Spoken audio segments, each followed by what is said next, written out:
Hello అండి, welcome back to Venus kitchen. ఇంట్లో ఎప్పుడైనా రైస్ మిగిలినట్లయితే తినడానికి ఎవరు ఇష్టపడరు కదండి.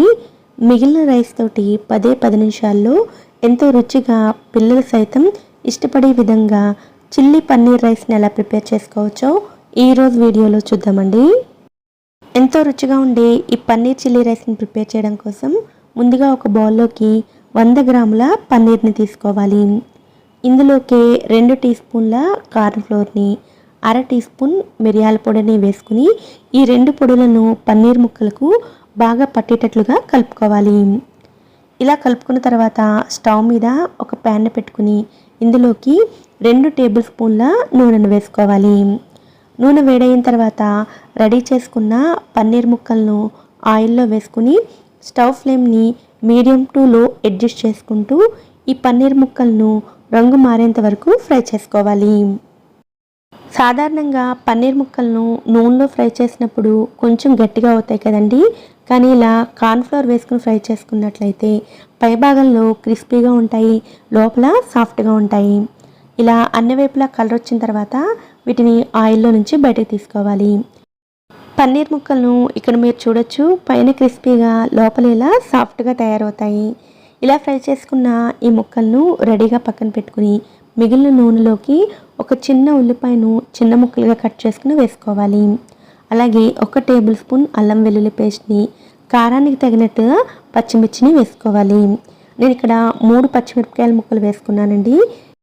అల్లం వెల్లుల్లి పేస్ట్ పచ్చివాసన పోయి ఉల్లిపాయలు సాఫ్ట్గా అయ్యేంత వరకు ఫ్రై చేసుకోవాలి.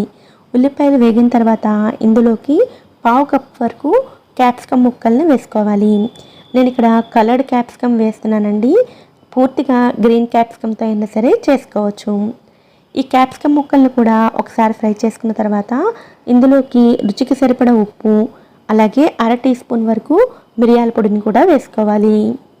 వీటిని కూడా కలుపుకున్న తర్వాత క్యాప్సికమ్ ముక్కలు సాఫ్ట్గా అయ్యేంత వరకు ఫ్రై చేసుకోవాలి. తర్వాత ఇందులోనే 1 టీ స్పూన్ వరకు సోయా సాస్ని, అలాగే 1 టేబుల్ స్పూన్ వరకు షెజ్వాన్ సాస్ని వేసుకోవాలి. ఈ సాసులు కూడా బాగా కలిసేటట్లుగా కలుపుకున్న తర్వాత క్యాప్సికమ్లు సాఫ్ట్గా అయ్యేంత వరకు ఫ్రై చేసుకోవాలి. క్యాప్సికమ్లు సాఫ్ట్గా అయిన తర్వాత ఇందులోకి ముందుగా ఫ్రై చేసుకున్న పన్నీర్ ముక్కలను వేసుకుని ఈ సాసులను పన్నీర్ ముక్కలకు కూడా బాగా పట్టేటట్లుగా కలుపుకోవాలి. మొత్తం బాగా కలుపుకునేసరికి కన్సిస్టెన్సీ ఇలా గట్టిగా అయిపోతుందండి. ఇలా ఉంటే ఈ ఫ్లేవర్స్ అన్నీ రైస్కి బాగా పట్టుకోవు కాబట్టి ఇందులోకి 2 టేబుల్ స్పూన్ల వరకు వాటర్ని వేసుకుని బాగా కలుపుకోవాలి. ఇలా కొద్దిగా లిక్విడ్ కన్సిస్టెన్సీలోకి వచ్చిన తర్వాత ఇందులోకి రైస్ని వేసుకోవాలి. ఈ రెసిపీ చేయడం కోసం నేను లెఫ్ట్ ఓవర్ రైస్ని ఉపయోగిస్తున్నానండి.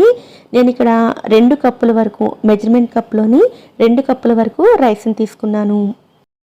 ఇప్పుడు ఈ రైస్ని ఈ ఫ్లేవర్స్లోకి వేసుకోవాలి. అలాగే పైన కొద్దిగా ఉల్లికాడలను కూడా వేసుకుని ఈ ఫ్లేవర్స్ అన్నీ కూడా రైస్కి బాగా పట్టేటట్లుగా కలుపుకోవాలి.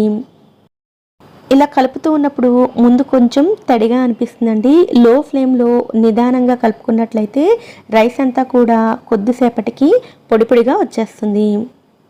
పిల్లల నుంచి పెద్దల దాకా ఏమాత్రం పేరు పెట్టకుండా చాలా ఇష్టంగా ఈ రైస్ని తీసుకుంటారండి. కానీ ఈ రైస్ కొంచెం స్పైసీగా ఉంటుంది కాబట్టి పిల్లలకు పెట్టేటప్పుడు కొద్దిగా కెచప్తో సర్వ్ చేసుకున్నట్లయితే చాలా చాలా ఇష్టంగా తింటారు.